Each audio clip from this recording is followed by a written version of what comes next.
రోజు cinema Pawan Kalyan release అయింది. పోదాం పండ్రా, టికెట్ బుక్ చేస్తా. పోదాం పండి. రేపు 9 పోదాం, 11 షోకు పోదాం. 11 పోదాం. అరే మన పిల్లలు ఉన్నారు కదా, ఇక మాట్లాడొద్దాం. అన్నయ్య మాత్రం. సరే సరే. సో నరేష్, నేను సార్ బాగున్నారా? నీళ్ళు ఎప్పుడు వచ్చారు హాస్టల్ నుంచి? ఎలా చదువుతున్నారు? అదేంది కొంచెం కాంచి ఎప్పుడు చర్చికి కాండాలేదు. ఈరోజు ఆదివారం, ఈరోజు రాలేదు. మీరు రేసోబో సినిమాలు మనం చూడకూడదు. మన క్రిస్టియన్గా ఇష్టపడాలి. ముందు యేసు ప్రభుని నమ్ముకోవాలి. యవన కాలం ఉన్నారు మీరు. నీలో యవన కాలం చాలా విలువైనది. సాతానికి కావాల్సింది యవనస్తులు కావాలి, దేవుడికి కావాల్సింది కూడా యవనస్తులే.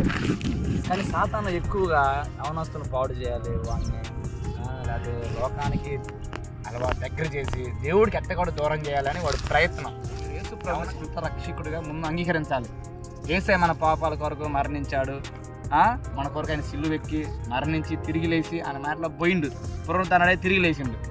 మరలా ఆయన వస్తాడు. ఆయన వచ్చేలోపు మీరు ఏం చేయాలంటే యేసు ప్రభుని నమ్ముకొని మంచి జీవితం జీవించి చచ్చిపోయేలోపు యేసు ప్రభు కొరకు ఎదురు చూస్తూ ఉండాలి. అర్థమైందా? యేసు పత అవుతుందా?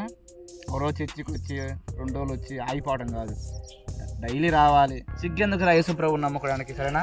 సినిమా వాడడానికి సిగ్గుపడాలి, మందు తాగడానికి సిగ్గుపడాలి, డ్రగ్స్ తాగడానికి సిగ్గుపడాలి, అమ్మాయి అమ్మడి బండి వేసుకొని తిరగడానికి సిగ్గుపడాలి. సిగ్గుపడవలసిన వాటికేమో సిగ్గుపడం. చర్చికి రమ్మంటేనే సిగ్గు అంటారు. కాబట్టి ఇక నుంచి అయినా మీరు యేసు ప్రభుని ముందు నమ్ముకోండి, తర్వాత డైలీ చర్చికి రండి. ఓకేనా? రేపు 2వ తారీఖు మర్చిపోయేటప్పుడు 2వ తారీఖు యూత్ కూడికి ఒకటి ఏర్పాటు చేశారు మన చర్చిలో. తెలుసుగా మీకు? తెలుసా సభ? తెలీదా? సరే ఎలాంటి 2వ తారీఖు మన చర్చిలో యూత్ కూడికి ఏర్పాటు చేశారు. అక్కడప్పుడు యవనస్తులు ఏ రీతిగా తమ జీవితాన్ని కట్టుకోవాలి, యవనస్తులు జీవితం భవిష్యత్తు దీవెనకరంగా ఉంటే ఏమేమి చేయాలో దైవ సేవకులు దేవుడు వాక్యం ద్వారా మాట్లాడతారు.